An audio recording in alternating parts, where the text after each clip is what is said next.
Do you think that NATO countries should shoot down Russian aircraft if they enter their airspace? Yes, I do. Would you back up NATO allies? You said that you thought that they should shoot down the Russian aircraft. Would you back them up? Would the United States help them out in some way? Depends on the circumstance, but, we're very strong toward NATO. Imagine the skies over Eastern Europe. Unidentified drones buzzing across borders, Russian warplanes entering airspace without warning, and NATO jets scrambling into the night. Alarm bells are ringing in capitals from Warsaw to Tallinn, because what once seemed distant is now an everyday challenge threatening the bedrock of European security. Recent incidents have stirred NATO allies to public alarm over repeated violations of their airspace and prompted the strongest statements in years about commitments under the NATO treaty. On September 10th, Poland reported that roughly 19 to 23 drones entered its territory during a 7-hour incursion believed to have been launched from Russia via Belarus. Polish and Allied forces shot down several of them, though many were unarmed or decoys, and there were no casualties. 2 days later, on September 13th, Romania detected a drone flying low over its eastern border into Ukraine. Fighter jets were scrambled but did not engage, citing the risk of collateral damage. And on September 19th, 3 Russian MiG-31 jets allegedly violated Estonian airspace near Vaindloo Island for about 12 minutes, turning off transponders and ignoring warnings from NATO's Baltic air policing mission before being escorted out.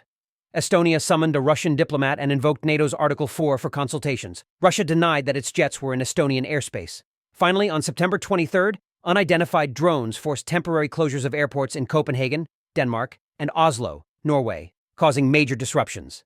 While no firm evidence yet ties those to Russian authorities, senior officials in Denmark described the incidents as capable actor operations, possibly meant to test response thresholds.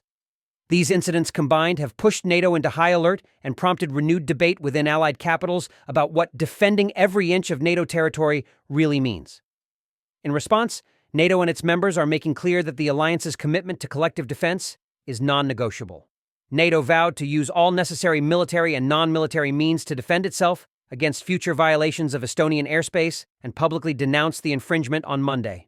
The United States will defend every inch of NATO territory, according to U.S. officials, including its envoy to the UN, who have also reaffirmed that Article 5, NATO's fundamental assurance that an assault against one is an attack against all, remains in effect.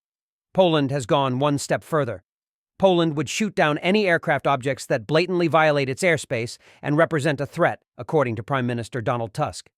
For its part, Lithuania has expedited legislation that allows its military to fire on unmanned drones that are illegally entering its airspace, even when there isn't a direct threat at the moment. Meanwhile, debates are underway in NATO headquarters about how to calibrate responses. When is it legitimate to use force, how to avoid escalation, and how to distinguish between unintentional overflights versus deliberate provocations. Your message to President Orban, who is refusing to stop buying Russian oil? Well, he's a friend of mine. I have not spoken to him, but I have a feeling if I did, he might stop, and I think I'll be doing that. What progress do you think has been made on ending Russia's war against Ukraine since the last time you saw President Zelensky? Well, the biggest progress is that the Russian economy is terrible right now. It's, as you know, it's crashing. And that, frankly, Ukraine is doing a very good job of stopping this very large army. It's pretty amazing. You know, this is a war that should have ended in 3 days, 4 days. People said it was going to be very quick, and you got to hand it to the Ukrainian soldiers and everybody involved. It's still going on, and that's not a good thing for Russia. This was supposed to be quick, and so, Russia doesn't look very distinguished, having taken 3.5 years now, right? It's about 3.5 years of very hard fighting. And it looks like it's not going to end for a long time. Would you back up NATO allies? You said that you thought that they should shoot down the Russian aircraft. Would you back them up? Would the United States help them out in some way? Depends on the circumstance, but, we're very strong toward NATO. NATO stepped up. When they went from 2% to 5%, that was great unity. Trillions of dollars is being pumped in, and they're paying us for the weapons that we send. But that was a big day that nobody thought a thing like that could happen. You had countries that weren't paying 2%, and now they're all paying 5%. That's a lot of money. It's a lot of weapons they're buying, and they're buying them from us.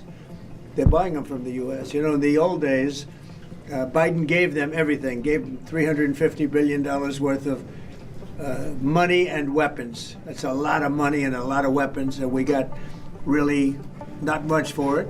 We gave the money to Ukraine to fight, and they've proven they're very brave. I mean, look, they're fighting, and this is a war going on 3.5 years, and people thought it would be over quickly because Russia's a big military power, and Ukraine, I tell you, they are good fighters. Got to hand it to them. They have a lot of courage, a lot of guts. What's driving these incursions, and what might the long-term consequences be? Many analysts believe this is more than a series of isolated mistakes. According to experts from think tanks such as RUSI, the scale, timing, and pattern of recent drone and aircraft violations are consistent with a kind of probing strategy by Moscow, testing NATO's readiness, its rules of engagement, and how unified its response will be. Additionally, there is worry that these incidents constitute a type of hybrid warfare, which uses vague and unacknowledged threats, drones, low-visibility planes, and potential electronic jamming, to increase tension without going all the way to open battle. This moment represents a change in rhetoric on the political front. Under President Trump, who questioned whether NATO members who contribute differently should receive varying degrees of protection during his campaign, the United States now states unequivocally that all NATO territory will be protected and that aircraft that violate NATO airspace will be met with force if necessary. That change appears linked in part to growing European defense spending. Several NATO member states are now meeting or increasing toward the target of 2% of GDP, updating air defense capabilities and pressing for faster, clearer rules at the alliance level. Still, risks of miscalculation are real. One wrong move could trigger a broader conflict, especially if Russian forces or proxies believe NATO is weak or see delay or division in response. The legal and diplomatic investigations into each airspace violation are ongoing, and many claims remain contested. Russia often denies responsibility or claims navigation error, miscommunication, or technical failure. Unconfirmed allegations continue to circulate. But what is certain is that NATO is signaling loudly that its protective umbrella is intact and that ill-defined threats will not be ignored.